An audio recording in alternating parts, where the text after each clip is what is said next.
चलते हैं अगले क्वेश्चन की ओर, जो कि है नवजात शिशु के शारीरिक विकास के अंतर्गत सिर तथा शरीर का अनुपात क्या होता है। ये अगर आपने मतलब नॉर्मली भी अगर कोई भी अगर बुक पढ़ा होगा तो आपको पता होगा कि जो बच्चे का जो जो भी शारीरिक विकास या जो भी हम चाहते हैं कि हो जाए, तो हम चाहते हैं कि जो बच्चा है ना वो अगर अगर ये सब अगर अगर मान लिया जाए तो टोटल हम मान लेते हैं 5 काउंट मान लेते हैं, तो उस 5 काउंट में हम ये चाहते हैं कि उसका जो सिर है वो 1 रहे और जो शरीर है वो 4 रहे। आप समझ रहे हैं, मतलब एक्चुअल में ना सर का वजन को भी अलग से हम चाहते हैं कि वो अलग से आइडेंटिफाइड रहे। हम चाहते हैं, क्योंकि हम चाहते हैं कि उसका जो बच्चे का जो मस्तिष्क है ना उसका सही से जो विकास हो जाए। तो इसीलिए जो ऑप्शन नंबर बी है ये 1:4 होता है। याद रखना कि पूरे बच्चे की बॉडी को 5 मानना और जो सर वाला हिस्सा है उसको 1 और बाकी वाले हिस्से क्या मानेंगे हम लोग 4 मान लेंगे। ठीक है, क्वेश्चन नंबर 12 की ओर चलता हूँ। क्वेश्चन नंबर 12 क्या बोलता है, प्राकृतिक वातावरण में स्वाभाविक रूप से विकसित कर रहे सहपाठियों के साथ सीखना विशेष रूप से बच्चों के लिए फायदेमंद क्यों माना जाता है। यह किसी विशेष सहायता को खत्म करता है या बच्चों की रोज़मर्रा, मतलब ये वाला जो ऑप्शन है ना ये विशेष सहायता खत्म करता है, थोड़ा सा सोचना पड़ेगा। यह बच्चों की रोज़मर्रा की परस्पर अंतःक्रिया सीखने में मदद करता है। ये एक अच्छा ऑप्शन है, अंतःक्रिया लिखा है, सीखने में मदद करता है परस्पर, तो ये एक अच्छा ऑप्शन है सीडीपी के हिसाब से। यह समकक्ष सहपाठियों में सहनशीलता और स्वीकृति बढ़ाता है। ये भी मतलब ठीक है, एक पॉजिटिव स्टेटमेंट तो है, नेगेटिव स्टेटमेंट तो इसको मैं नहीं बोलूँगा। ठीक है, उसके बाद यह सामाजिक कौशल विकास को बढ़ावा देता है। हाँ बिल्कुल, अगर आप ऐसे बच्चों को चाह रहे हैं जो विशेष आवश्यकता वाले हैं, CWSN वाले हैं, ठीक है, चिल्ड्रन विद स्पेशल नीड्स वाले हैं, तो मैं चाहूँगा ना कि हाँ मतलब उनका सभी प्रकार का जो कौशल है यानी सभी प्रकार के जो स्किल्स है वो हो। ऑप्शन नंबर ए जो है मेरे को सही नहीं लग रहा था, तो ऑप्शन नंबर KLRM वाला कौन सा, ऑप्शन नंबर बी, तो ऑप्शन नंबर 20 का क्या हो जाएगा, सही आंसर हो जाएगा। ठीक है, क्वेश्चन नंबर 13 की ओर चलते हैं। 13, लोकतांत्रिक परिवारों में समाजीकृत बच्चे आमतौर पर अधिक आत्मसम्मान और बेहतर सहपाठी संबंध दिखाते हैं। लोकतांत्रिक परिवार यानी कि सोशलाइज्ड, ठीक है, डेमोक्रेटिक फैमिलीज मतलब क्या है कि जहाँ पर सभी को बोलने का सुनने का मौका दिया जाता है, वो एक प्रकार से बोल रहे हैं कि वो अच्छा बेहतर सहपाठी। बिल्कुल, अगर हम बच्चों को शुरू से ही उनका मतलब बोलने की क्षमता, उनको सुनने की क्षमता अगर हम रखेंगे तो बच्चे जो हैं ऑब्वियसली यार अच्छा तो करेंगे लाइफ में अपना और अच्छा एक सामाजिकरण की प्रक्रिया में शामिल हो पाएंगे। लोकतांत्रिक पालन पोषण, खुली बातचीत, साझा निर्णय, भावनात्मक गर्माहट को बढ़ावा देता है जो स्वस्थ व्यक्तिगत गुणों विकास में मदद करता है। बहुत अच्छा है, मतलब ये दोनों क्वेश्चन मुझे समझ में आ रहा है कि कितना अच्छे क्लियरिटी से बात कर रहा है कि बच्चा का सामाजिक विकास कैसे होगा। और यहाँ पर से मुझे समझ में आया कि दोनों में कोई दिक्कत नहीं है, तो दोनों में मतलब ऐसा नहीं कि दोनों सत्य है और दोनों सत्य नहीं है, सॉरी। और ये भी समझ में आ रहा है कि यहीं से ये वाला जो बात है वो आएगा, है ना। अगर हम ही अगर परिवार में ऐसा माहौल बनाएंगे तब तो फिर वो आगे चल के खुली बातचीत, साझा निर्णय यानी कि आपस में वो जो शेयर डिसीजन मेकिंग है वो सब कर पाएंगे। तो ऑप्शन नंबर ए क्या हो जाएगा, इसका सही आंसर हो जाएगा। ठीक है, इस क्वेश्चन में जैसे कि दिया गया है कि मतलब हमें ये डिफाइन करना है, हमें ये सबसे पहले और सबसे बाद में क्या आया है उसको देखना है। देखो सबसे पहले तो अगर आप लोगों ने नॉर्मली अगर बाल अधिकार करके एक चैप्टर होता है, तो बाल अधिकार आपको पढ़ना पड़ता है। तो बाल अधिकार में ना ये सब चीज़ हम बच्चों को पढ़ाते हैं कि कौन कौन से एक्ट उनके लिए होते हैं। तो निःशक्त व्यक्ति अधिनियम आपको पता होगा कि ये जहाँ तक मुझे याद है 1995 में आया था।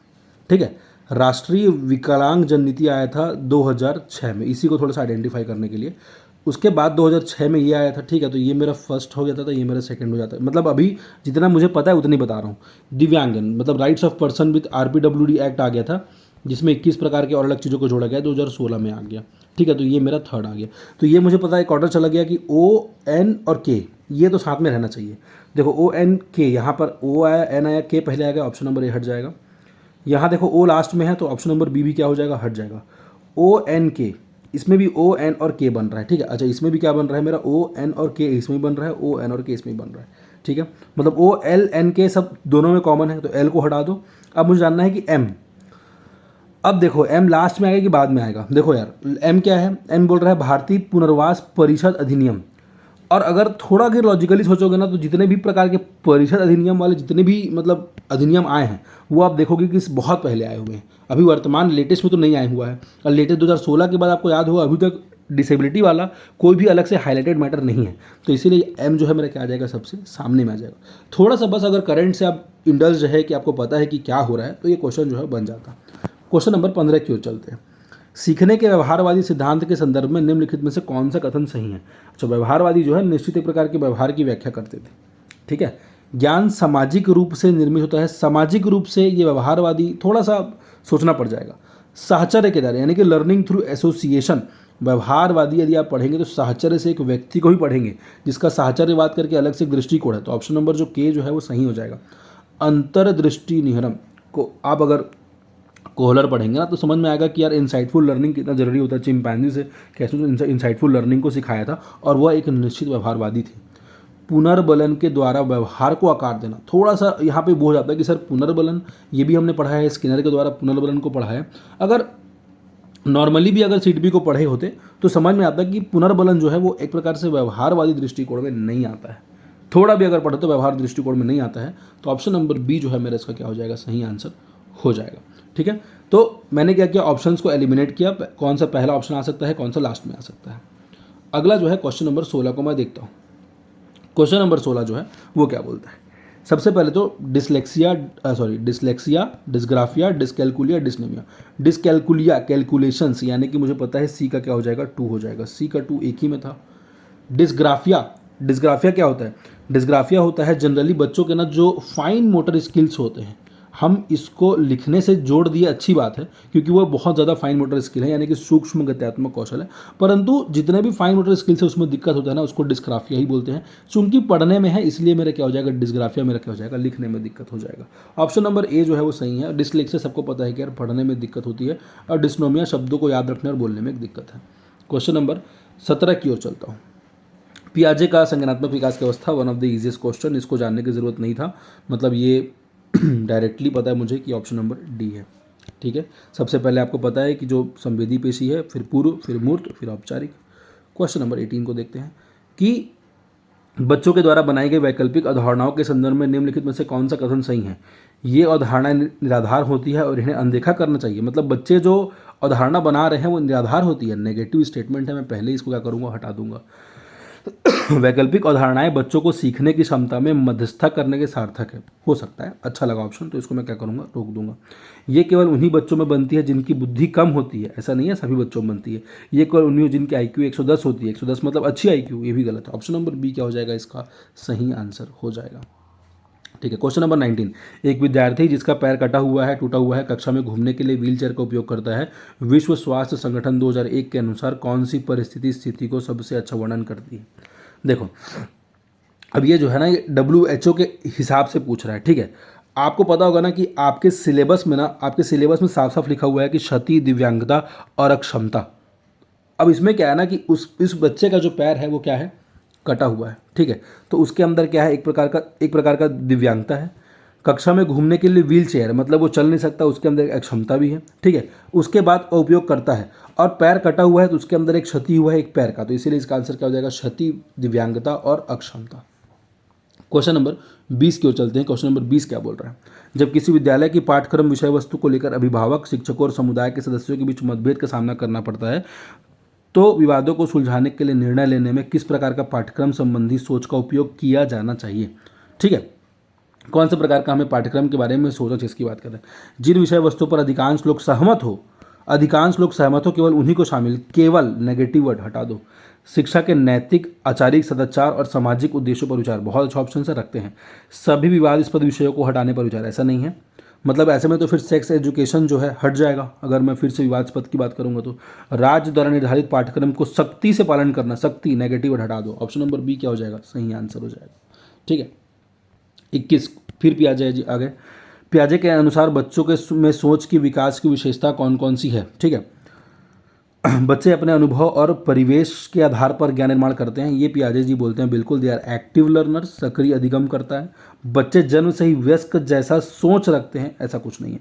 सोच का विकास क्रमिक चरणों में होता है, ये मानते हैं क्या कि मतलब जो पियाजे हैं कि उनका क्रमिक चरण है। बिल्कुल, तभी तो उन्होंने 4 अलग अलग चरण दिए हैं कि इस क्रम में बच्चा यही सीखेगा। तो जे और एल मेरे को समझ में आ गया कि सही है, जे और एल जो है वो सही है।